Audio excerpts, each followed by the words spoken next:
Alright, everybody, this is AW Hyperion, and today we have a guest, Chaya, with us. Uh, Met her on Lefty Pole, saw a couple of videos, pretty great. Technical issues were had in the middle of reading this. Today we're reading Murray Bookchin's, Google Bookchin, guys. An essay called Social Ecology from Society and Ecology. And anyways, there were technical issues, dropped out, we didn't read too far in. But it was about 40 minutes of discussion. But anyways, cutting it short, we'll start where we left off. He hasn't said too much, really, up to Yeah, we now. should give like a slight recap of what we've read so far. So beyond the whole issues of, well, I mean, obviously he has issues with his own contemporary green movements. He has issues with Marxists. He has issues with a lot of people. He was a Murray Bookchin. He was quite a contrarian. Yeah, the one thing I've come to know is apparently he was an asshole, and people who worked with him didn't work with him very long. I mean, didn't he say at one point that libertarians were de facto anarchist allies or something? I don't remember. Not sure. Yeah, people have brought that up. But anyways, there's that. He specifically goes on about the the natural world and the human world are not directly in contradiction. That it seems that most of the contradiction, if not all of it, comes from the human world reflecting back onto the natural world, of a contradiction between humans and humans, which then spills over into nature. He specifically criticized Marx and liberals and other people who take this contradiction between humans within themselves as a hierarchical necessity in which humans must dominate humans in order to come to dominate nature. And we gotta dominate nature because, I don't quite know. The good life, I suppose. Gotta beat nature with a stick so it leaves you alone. It's not gonna do much against a hurricane. So there's that. He's right where we left off. He was critiquing this concept of, or not this concept, but the idea that people look into nature trying to find hierarchy there as natural. So he critiques the idea of finding alpha males, finding,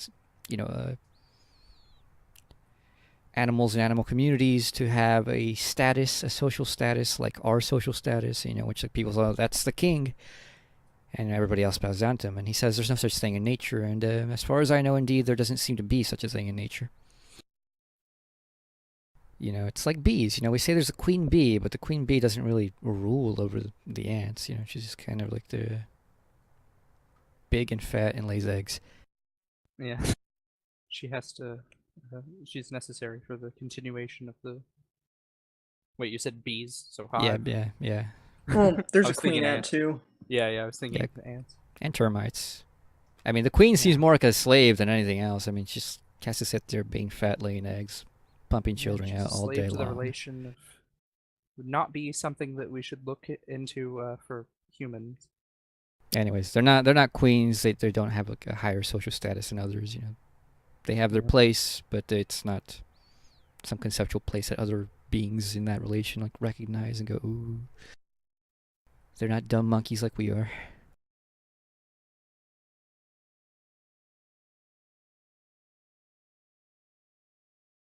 But okay.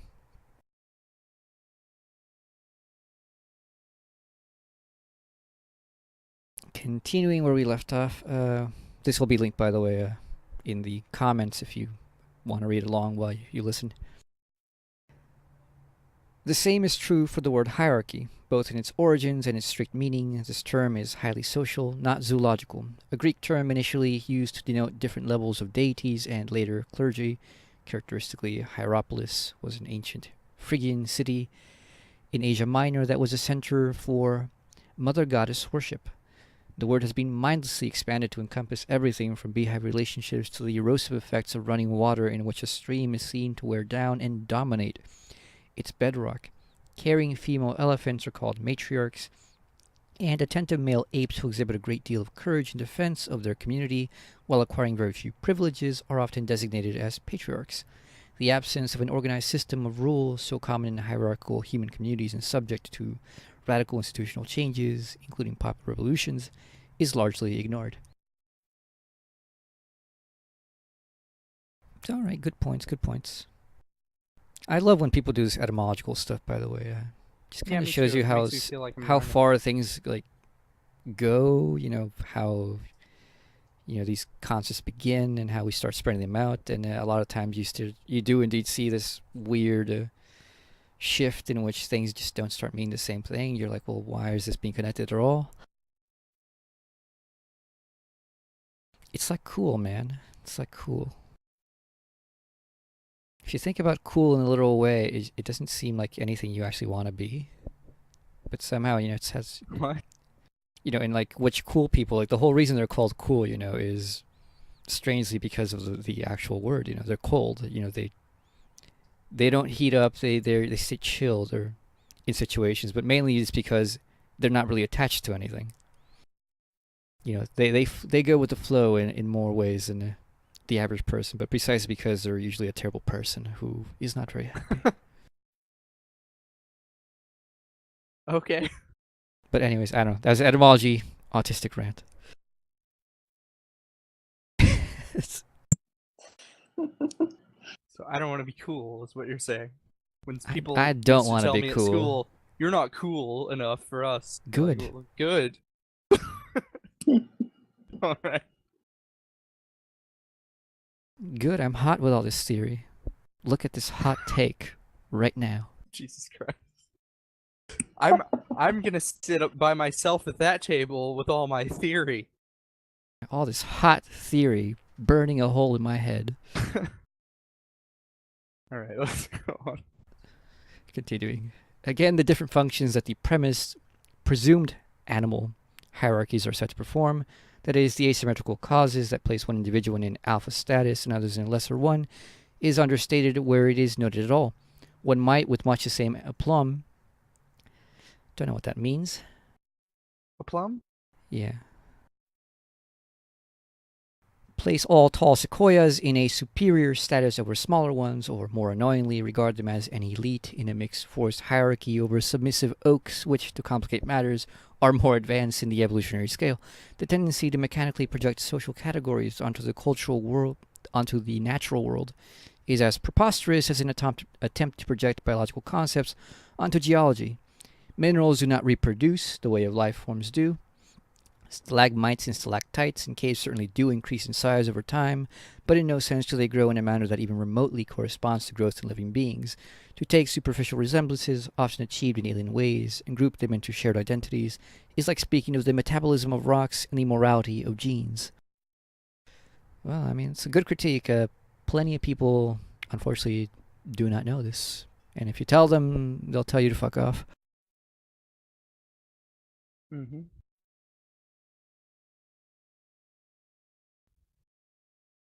Like, seriously, I was in that camp for a while because the way people get stuck into these things is thinking too broadly and analogically without thinking with correct specificity, such that if you really wanted to, you could, if by evolution all you mean is the adjustment towards context, and the coming into what would you call that, equilibrium, For biological beings, it's homeostasis, but equilibrium is the general form. You could talk about the evolution of literally just like about anything: watches, houses, rocks, atoms,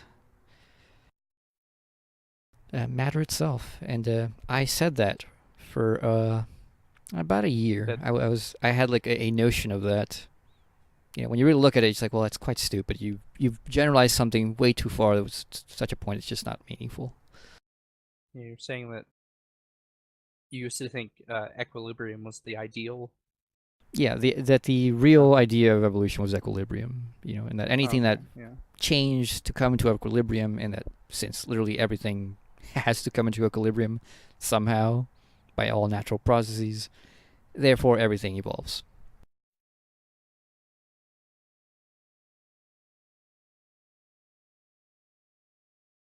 only impressive to somebody who lives in their head.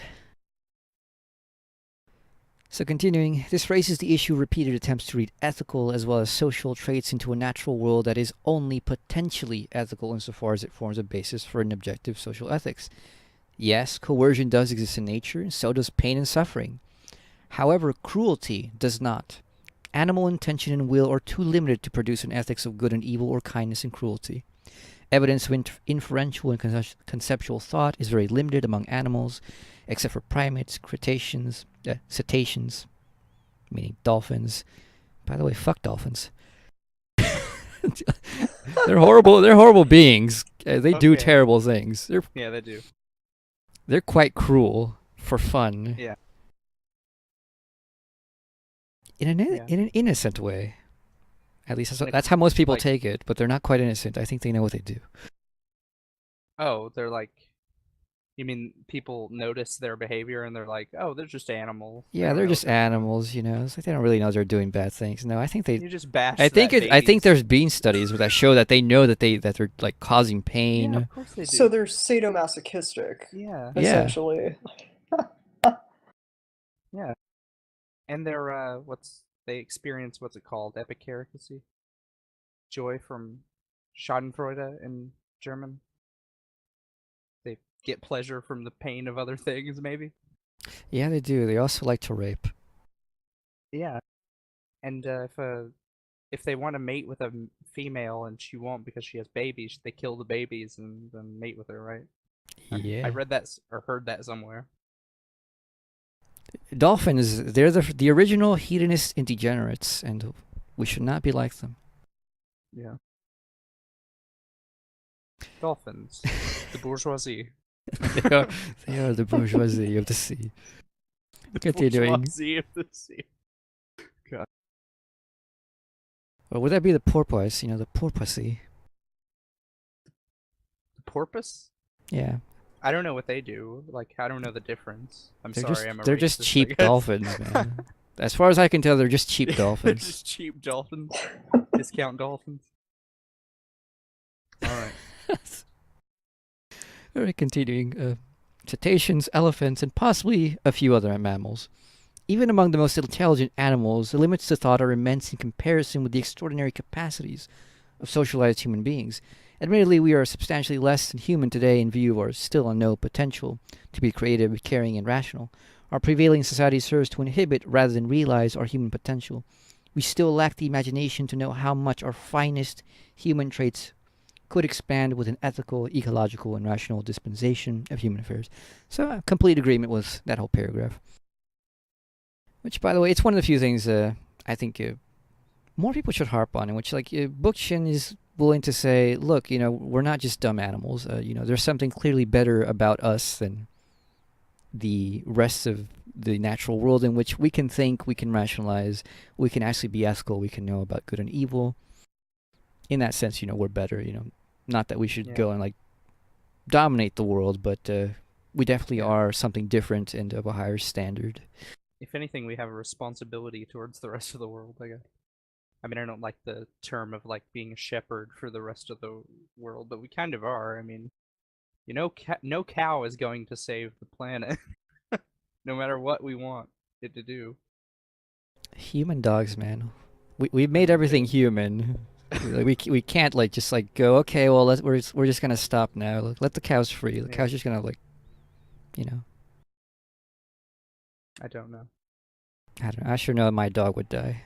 He's just not fit for living in the wild. Yeah. Bit too curious, bit too stupid. Yeah, you know me. I used to rant about. Oh yeah, you literally your favorite dog is literally one that naturally can't exist. Oh yeah. It has to be Yeah. C-sectioned out of its mom.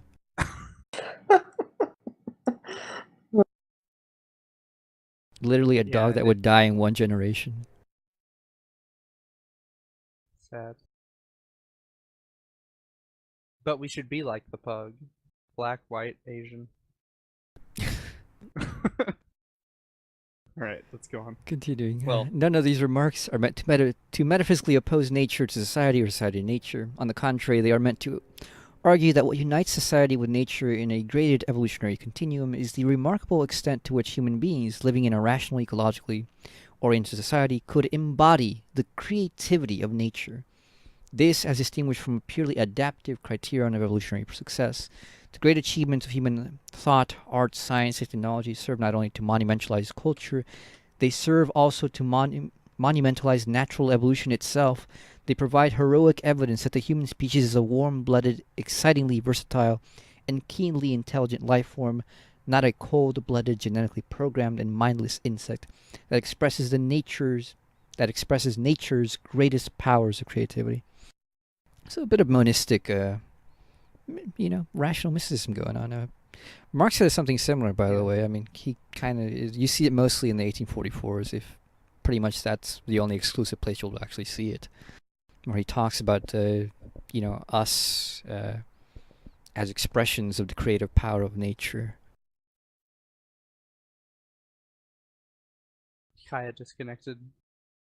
Also, I think you skipped a paragraph.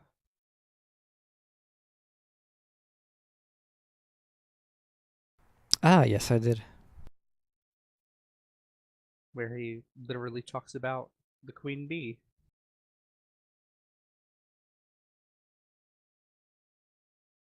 Everybody really hates her in high school.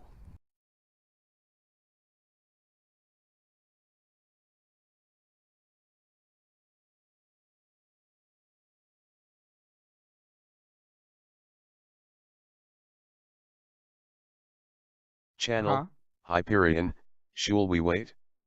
Channel, Cut out what? Hyperion, asterisk should. Hold on. Can you hear me? Alright. Yeah.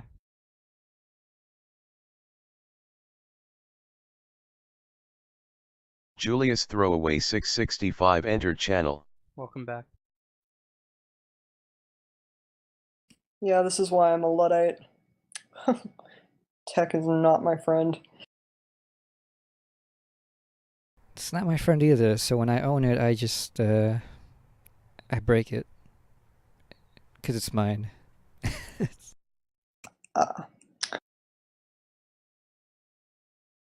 break it because I'm stupid and I don't know what I'm doing. I used to mess around a lot with my computer and stuff. Nowadays, I just kind of given up. Yeah. But anyways, reading the paragraph I skipped. By contrast, the known non-human world seems to have reached visibly fixed limits in its capacity to survive environmental changes. If mere adaptation to environmental changes is seen as the criterion for evolutionary success, as many biologists believe, then insects would have to be placed on a higher plane of development than any mammalian life form. However, they would be no more capable of making so lofty an intellectual evaluation of themselves than a queen bee would be even remotely aware of her regal status. A status, I may add, that only humans who have suffered the social domination of stupid, inept, and cruel kings and queens would be able to impute to a largely mindless insect. Yeah. We named her the queen bee. We gave her that designation. She doesn't see herself that way, I'm sure. In their culture, she could be like regarded not as what we would regard a king as, if we were monarchists, I guess, but as some slave or something. Yeah. So, I mean, I think the point about adaptation, if mere adaptation to environmental changes is seen as the criterion for evolutionary success, as many biologists believe, then insects would have to be placed on a higher plane of development than any mammalian life form. In which, survival of the fittest, whatever survives is really the best. And that is a standard idea of evolution, in which the only reason, we are put anything higher is because we can adapt to more. But, to more conditions. Yeah. And, but mere existence in itself is not the best for humans. Yeah. But so though, by wanting to be taken off life support or so on. Yeah, so though if you have no cognitive abilities left. Yeah. Yep. So though people recognize that humans are, more evolved in the sense that they have more capacities, if, we were wiped out, they would say, well, really the cockroaches were ultimately more evolved than we were. You know, they managed to survive. Yeah, so by that criterion, it seems stupid, obviously. Yeah, So, because cockroach is even a derogatory term. yeah, so you know, so in order to have this notion of like a good notion of evolution, you have to have a notion of a evolution towards something more than just equilibrium or adaptation to current environments. Well, when you think of something like progress, you can't just think of it in terms of technological or economic progress. You also have to think of it in terms of social progress. Like, do we treat each other better today than we did 100 years ago, for instance? It's not just about like, are we living longer? Are we richer necessarily? Like, you can't leave the social out of the equation. Yeah, and I think that's why we're socialists to begin with, because we value the social sphere. Like that was actually the big problem of the Soviet Union is that they became so focused on productive forces and, oh, are we outproducing the West in steel and meat? Yeah. And you saw that during the Stalin era, for instance, where a lot of those, I guess you could say, progressive reforms were pushed back. Like a lot of things like the emancipation of women, like those policies were pushed back. And you saw that rise of nationalism and that rise of, you know, like the strong Russia.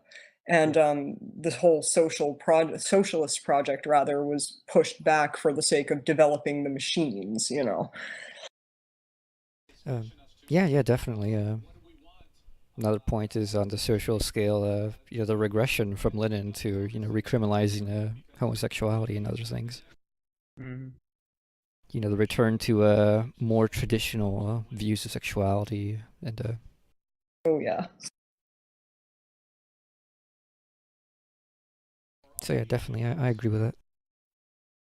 I mean, I agree with you on your critique of that. I don't agree with Stalin. Uh,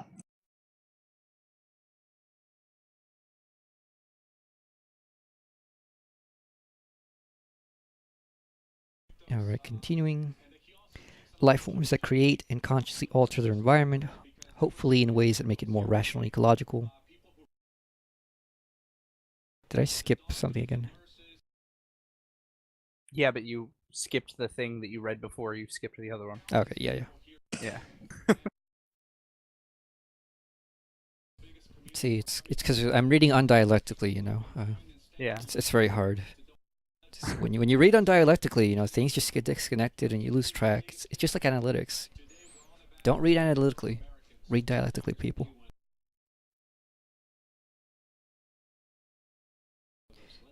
Continuing, life forms that create and consciously alter their environment, hopefully in ways that make it more rational, ecological, represent a vast and indefinite extension of nature into fascinating, perhaps unbounded lines of evolution which no branch of insects could ever achieve, notably the evolution of a fully self-conscious nature. If this be humanism, more precisely ecological humanism, the current crop of anti-humanists and misanthropes are welcome to make the most of it. Take that, Althusser.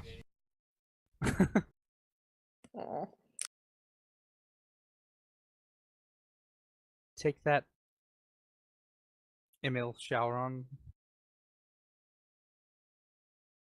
my face when I actually like Althusser. You like Oh. Althusser? Yeah, I haven't he read has some him. good insights. Yeah, I'm sure. I just haven't read it. I know he has some good insights, but the structuralism stuff, taking the absolute, not good. He even wasn't really all that structuralist at the end. Like he realized the whole limits of his own theory, I guess. Yeah, I have his thing on aleatory materialism Yeah, of the encounter, that's the exact book I was referencing.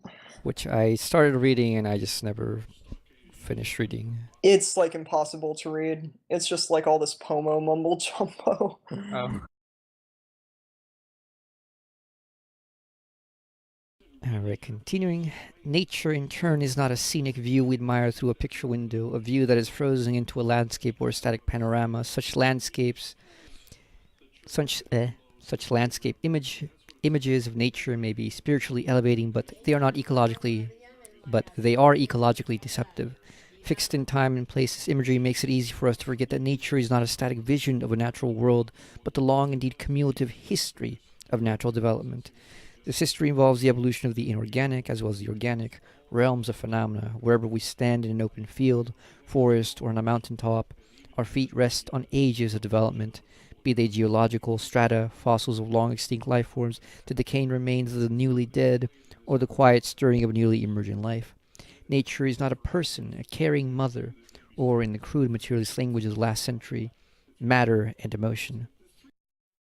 Nor is it a mere process that involves repetitive cycles like seasonal changes in the building up and breaking down, processes of metabolic activity, some process philosophy to the contrary notwithstanding. Rather, natural history is a cumulative evolution toward ever more varied, differentiated, and complex forms and relationships. Yeah, I agree. Hmm. Yeah. I,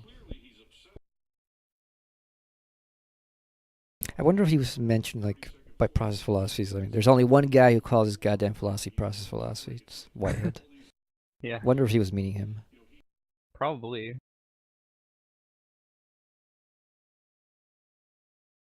Could also be just a Eastern cyclical philosophies. Yeah, they're kind of process based too.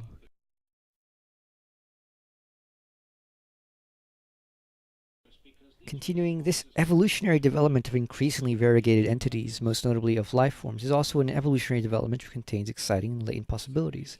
With variety, differentiation, and complexity, nature, in the course of its unfolding, opens new directions for still further development along alternative lines of natural evolution. To the degree that animals become complex, self aware, and increasingly intelligent, they begin to make those elementary choices that influence their own evolution.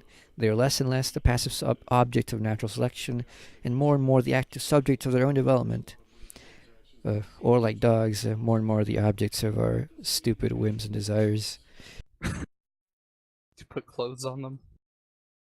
Yep. But yeah, I agree with what he's saying here too. This is more of the I wonder what he would have thought of cumulative human evolution. dogs.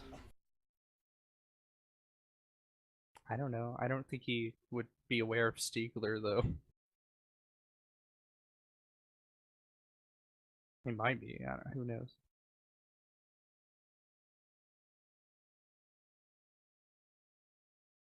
I don't know. I think So it's what a do you think concept that about what he's goes.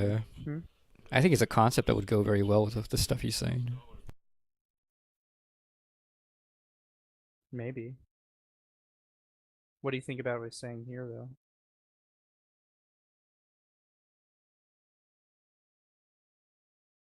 Oh, that evolution has led to increasing variety and increasing complexity. Empirically, yes. Rationally, also, yes.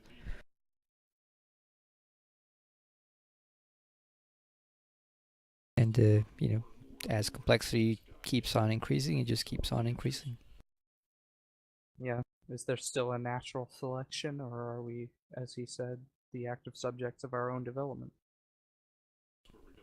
I think the latter. Yeah, it's mostly the latter. There'll always be a part which is, so long as Yeah, we aren't, so long as we keep being stupid, there's always going to be the part of natural selection. If we had a brain, and we actually began being quite rational, understood the world, um, it would pretty much be minimized, if not nullified completely. Yeah. There is natural selection. I'm sure. I don't know. I remember there used to be those, what, Darwin Awards every year? Yeah, Yeah. they're funny. It's funny and I feel sad.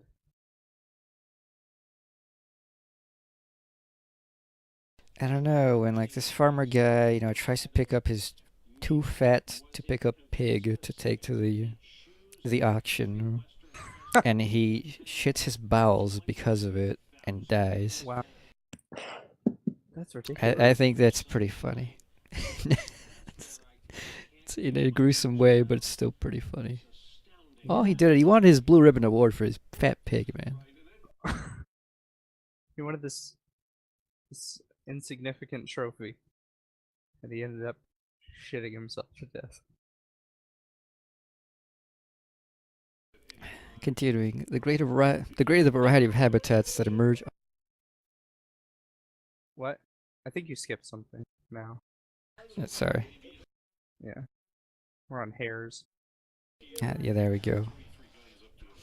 A brown hare that mutates into a white one and sees a snow-covered terrain in which to camouflage itself is acting on behalf of its own survival, not simply adapting in order to survive. It is not merely being selected by its environment, it is selecting its own environment and making a choice that expresses a small measure of subjectivity and judgment. Good point. Good point to get the mechanical materialists. Yeah. The greater the variety of habitats that emerge in the evolutionary process, the more a given life form, particularly a neurologically complex one, is likely to play an active and judgmental role in preserving itself. To the extent that natural evolution follows this path of neurological development, it gives rise to life forms that exercise an ever wider latitude of choice and a nascent form of freedom in developing themselves. So if you don't know Hegel, well, this seems pretty normal. But he's actually making some really Hegelian points. I don't know if he read the philosophy of nature, but this is the kind of stuff like Hegel talks about. Not that I've read the philosophy of nature myself, I've read about it, and from those secondary sources, that's the kind of things that seem to come up.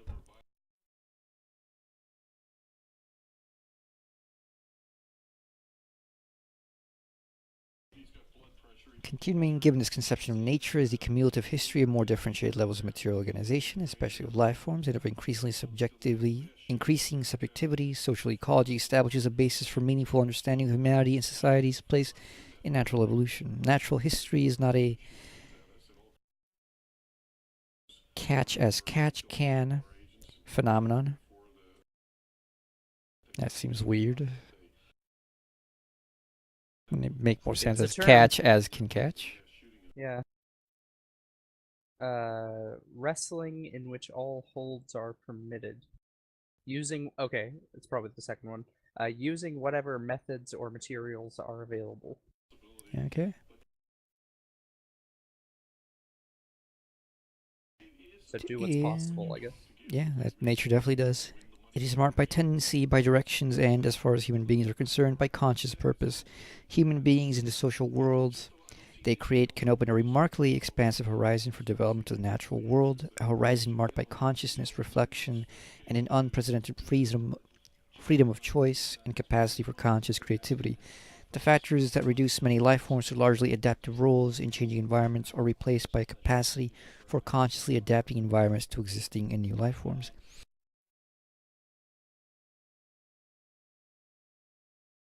So we definitely adapt the environment by making houses for our doggos, houses for ourselves, stupid poles for our cats, and bowls and bags of dog food, because we can. I mean, obviously just being stupid, but it's simple point. We can go live in Alaska and we don't die, because not only can we adapt ourselves to the environment, we can adapt our environments to ourselves, like igloos.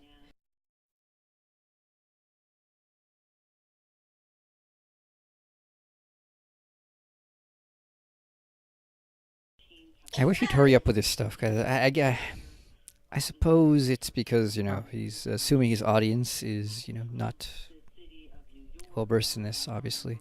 So he's going over preliminaries to get to the social ecology stuff, but I want to get to the social ecology stuff. Honestly, he just sounds like he's lagging on, and he's just kind of making these contrarian points. Well, I guess, but going after the Marxists, going after the cyclic history, going after whatever. I mean, it's not really, yeah. Am I right in, is this the end? Yeah, it's near the end. We're close to the end. Jesus fucking Christ. Ah, God. Fuck you, Bookchin. I mean, it Fuck. really says something when thousands of posts on Lefty Poll are telling you to Google this one particular essay. Okay, Yeah. like As if it's something profound. this is maybe we'll leave it here. But this is my problem with this guy. He has good things to say, but as far the things that I've read so far, I've tried 3 times. We read the first his essay on philosophical naturalism, which half of it literally had nothing to do really with what the hell he was saying. You could just skip it to get to the real points. And then the other essays that we tried to read, which was on towards a philosophy of nature in his social ecology book, or collected essays on that. The entire essay, we read half of it, and we were waiting for him to get to the point of okay, where's his philosophy of nature, right? Or like, where's he going to point this philosophy of nature towards? Yeah. I skimmed through that before we read this because I was looking for something to read by him, and he never gets to it. It literally ends just like this. It doesn't Yeah, I get got to what I some- actually wanted to know. Like I wanted to know, okay, where should a natural philosophy go? You know, where philosophy of nature go? He goes and rants about against other people, and then he ends right there. Yeah, that's what Literally, I'm saying. He's contrarian. He's just bashing on all these other theorists, and he's not really proposing anything himself. Like, Yeah. all right. Just so your readers know, like, let's finish this so you see how stupid this is. I want to see what he says about aliens, because I scrolled down and I saw the word aliens. And I like aliens. Where is this? We were on adaptation don't know. effect. Is that it? Yeah. Okay, we'll just quickly read through this and then we'll comment about how Okay. Bookchin just never gets to the point. You know, he just builds up the tension. You know, thinks you're gonna get this intellectual orgasm, and you just never get there. Adaptation, in effect, increasingly gives way to creativity and the seemingly ruthless action of natural law to greater freedom. What earlier generations called blind nature to denote nature's lack of any moral direction turns into free nature, a nature that slowly finds a voice and the means to relieve the needless tribulations of life for all species in a highly conscious humanity and an ecological society. The Noah principle of preserving every existing life form. It's cultural appropriation going on right there. Or was he a Jew? I mean, he looks like, I don't know. he actually Who? was Jewish, but Oh, okay. he's not really a traditional Jewish thinker. I don't see any theoretical paradigms in his essay, from what I can tell. So Yeah, he's no Walter Benjamin. Yeah. exactly, No he's no Rosenzweig. Levinas. Yeah, he's no Rosenzweig. And the Noah I'm principle of impressed you know preserving. who he is. Sorry, sorry. Who, Noah? No, Franz Rosenzweig. I'm Oh, impressed yeah. you know who he is. Yeah, Yeah, I read The Star of Redemption. I like it. yeah, I have that book. I haven't read it yet. It's good. Goddamn literati. The Noah principle of preserving every existing life form simply for its own sake, a principle advanced by the anti-humanist David Ehrenfeld, has little meaning without the presupposition, at the very least, of the existence of a Noah, that is, a conscious life form called humanity that might well rescue life forms that nature itself would extinguish in ice ages, land desiccations, or cosmic collisions with asteroids. Or like pandas, you know. We just keep pandas because we like them. They're cute. Yeah, they're cute, and other than that, they're pretty stupid. Yeah, and they would murder us if we got near them. Because they're bears.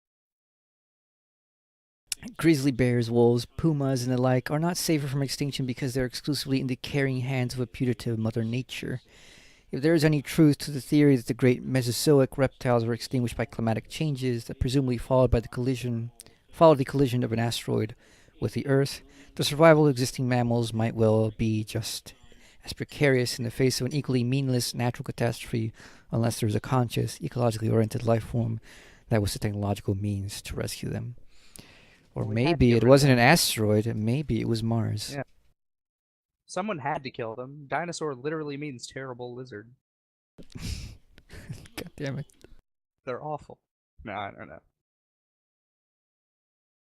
You know, a couple of years ago, it became a viable hypothesis in which they think I don't know what it is that they found, but I think they found like a colored plume that still had like some pigments fossilized, and then they suddenly thought, wow, dinosaurs could have been colored, and ever since then, every goddamn children's book at the place I work has these rainbow colored dinosaurs.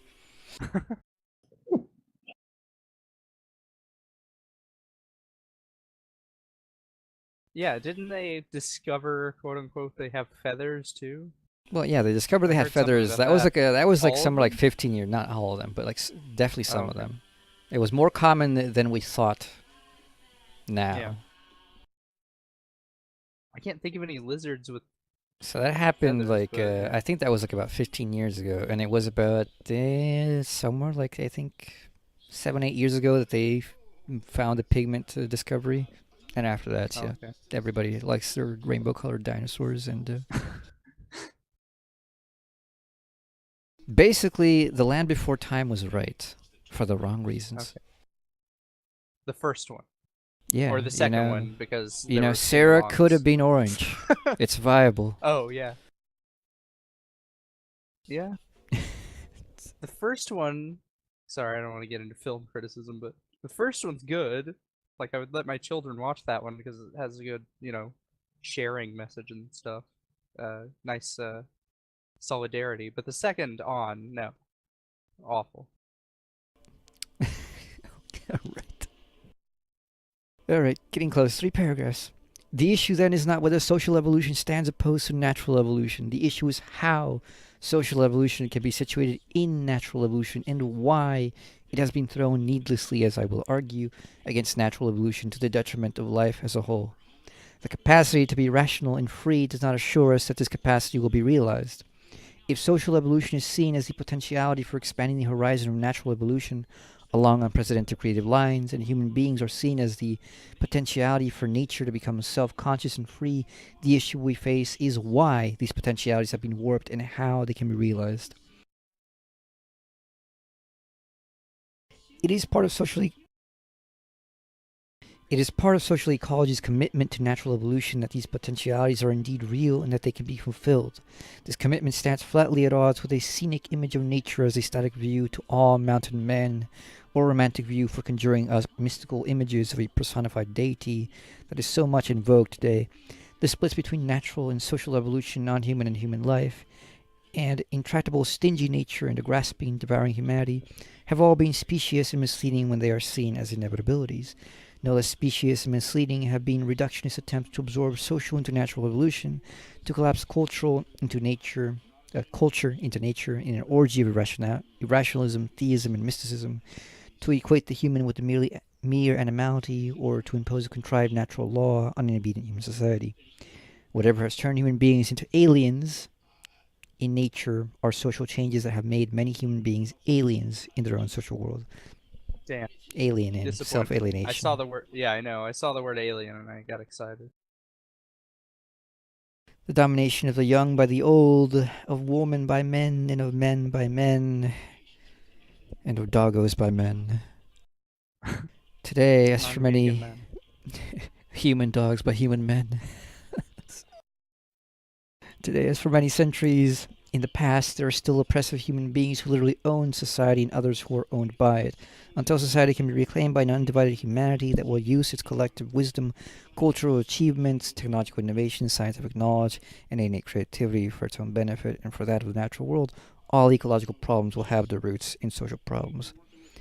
Well, thank you, Murray fucking Bookchin. Fuck you for wasting my time for like Okay, this third so time. so what does he propose? Like, what's his theory? Like, okay, so he's bashing on the deep ecologists. Again, he's bashing on the Marxists. He's bashing on concepts of cyclical history. But like, okay, what's he Yeah. proposing? I What mean, what what was social ecology? I don't fucking know because he didn't fucking say. And the essay was titled Social Ecology, so I thought it would be about social ecology and not about a history of nature, a Yeah. history about our shitty ideas about evolution. Well, he doesn't even really, like, make any, like, I guess you could say metaphysical claims. I don't know, like, you're the metaphysician here. You should be able to detect these things, but How dare you I say don't know. such a thing? Oh, I'm sorry. How dare you call me a metaphysician? I'm a scientist. Thank you very much. I do science. Ah, my mistake. I'm a pataphysician. But yeah, he doesn't go into much metaphysical. I mean, the closest is the stuff about, which it is metaphysically based. The whole about, well, there's got to be purposiveness in nature, and seeing the value in intricate life forms and conscious and freedom, and seeing, that is also something that should be integral to our ideas of evolution, such that evolution isn't just being fit to the environment, but also just getting increasingly more and more free. He didn't say it in that way, but that's basically what he was going for. It's a Hegelian thing, but in a non-Hegelian package. But yeah, most of this, I mean, it's not bad. If he had titled this, against blah blah blah, okay, fine.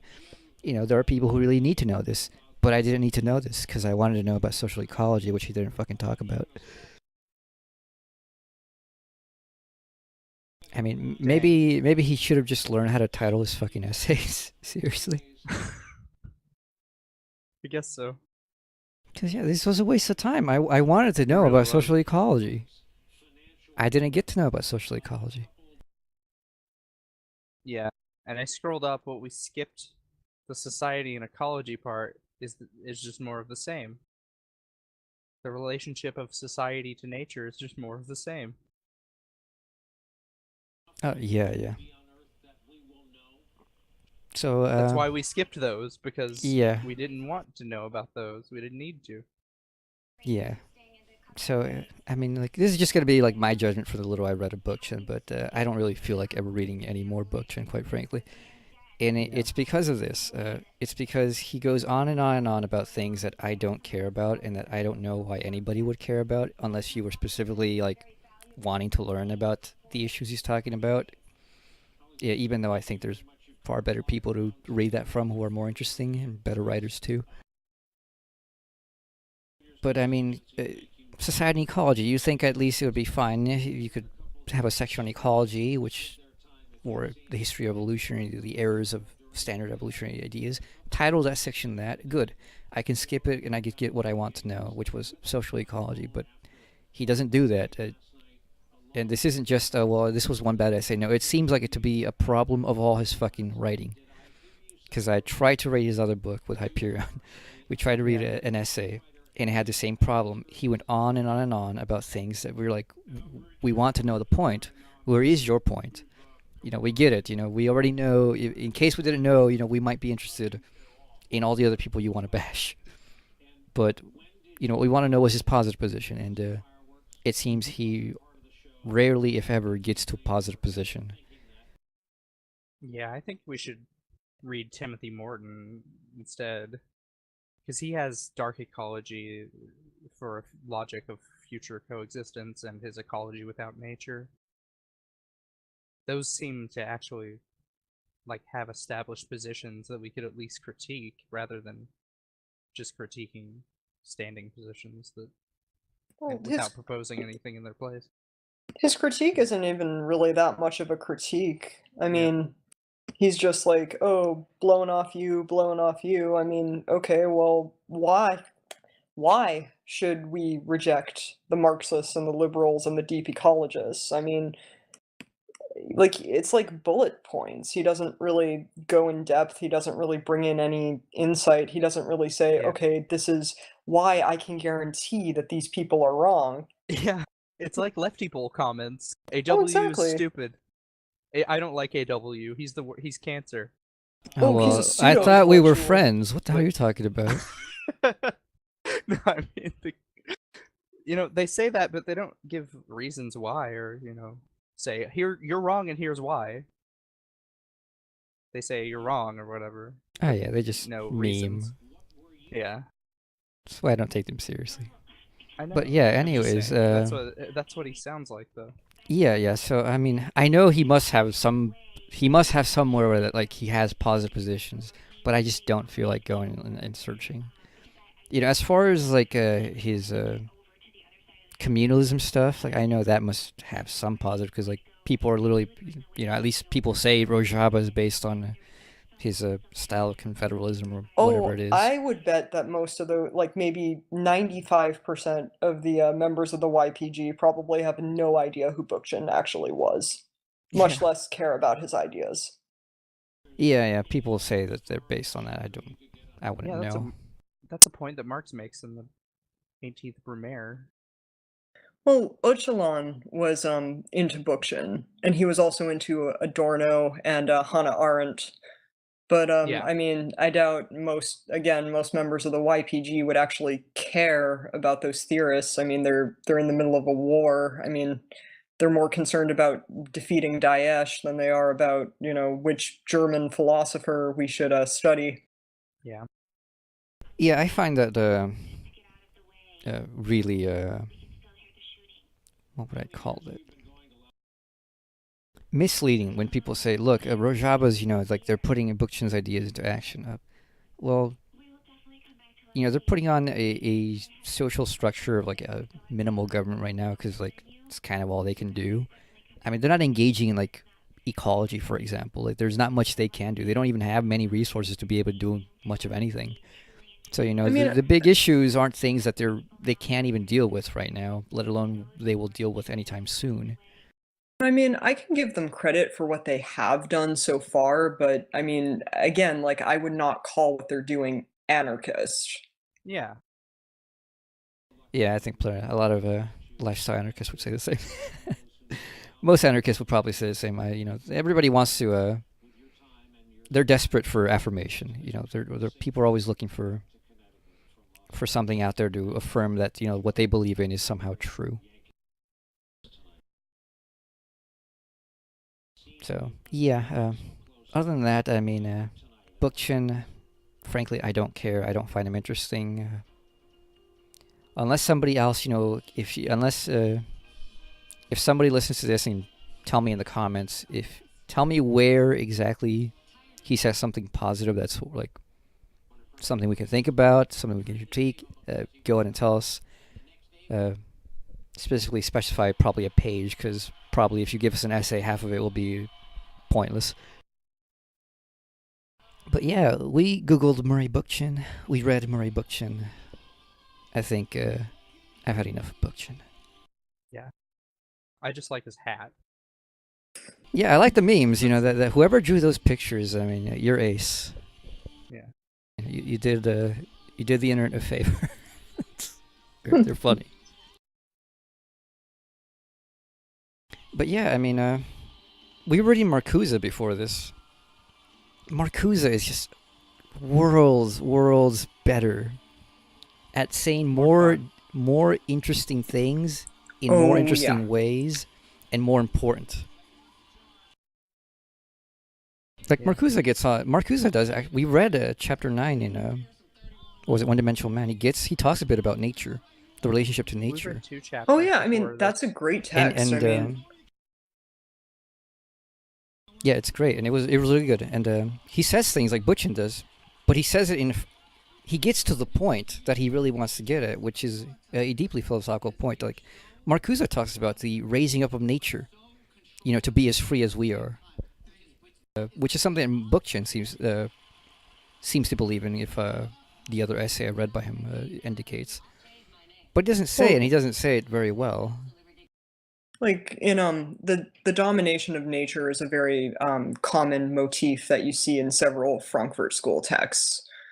Like you see that in the Dialectic of Enlightenment, for instance, in the first essay, where they talk about how the whole domination of nature is what essentially led to fascism. And I know this is way Yeah. oversimplified, so please, I apologize, but yeah, like they touch upon this stuff.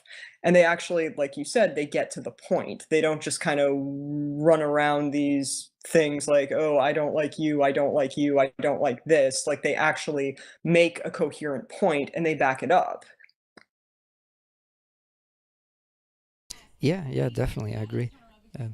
They also just write better. I mean, they're far better writers. Like once you get the flow, at first the words may be confusing because you as a new reader might not know them, but once you get the definitions down, and they're not too difficult if you just bear with the text, it becomes increasingly easy and very simple, but it's still very deep, and it's very well written too. So I enjoy reading it. I enjoy reading Marcuse.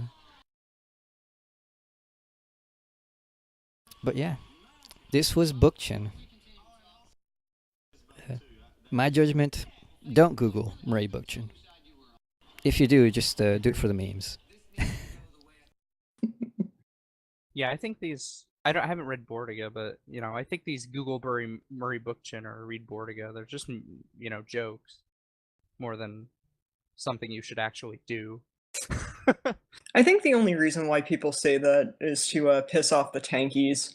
Probably. Much But better. come on, that's not too hard. Yeah. It's not Much hard better pissing off the people you tankies. Yeah, much better people you could recommend to defeat the tankies if that's your goal. We need to get this meme going. Read Hegel. Yeah. The Reed Oh Hegel yeah. The Read Hegel meme. The read the you should be a cultural Marxist meme. Oh yeah. Yep. Because I like everybody from the Frankfurter Schule that I've read, except for maybe Adorno, like some of his stuff that I didn't like. I didn't like his negative dialectics. That I read text it- is very hard to read. Yeah, Like I I read it couldn't along make with heads the or tails of commentary. it. Yeah, I read it with the commentary from Susan Buck-Moores, and that was a lot. That was really enlightening, like what he was trying to get at. But I still didn't agree with the conclusion. I don't know. Maybe I'll come back to it, have a revelation, and see he was right, and maybe I'm just too stupid right now to understand what he's trying to do. Yeah, we could give that a try. I want to read it. Yeah. Either that or it's either that one or the Dialectic of Enlightenment. The one most people read is Dialectic of Enlightenment. Yeah, that's the one he did with Horkheimer, right? Yeah. Mhm. Yeah, I like his stuff on aesthetics. I like his music criticism, except for his dismissal of jazz. I understand why he did, but I still don't agree. I love jazz. Well, didn't he attack jazz for being too commercialized? Yeah. Yeah. Yeah, I agree with the commercialization of anything being kind of bad. But I mean, not always, but if it makes it a lesser quality to make it more accessible, I think it's bad. But free jazz, avant-garde jazz, it's more revolutionary, I think. Let's More end it on that anarchistic. note. Let's Alright. end it on that note. Free jazz is more revolutionary than Murray Bookchin. Take Yep. that to the Oh, grave. See you next time, people. Lila Later. Tove, everyone.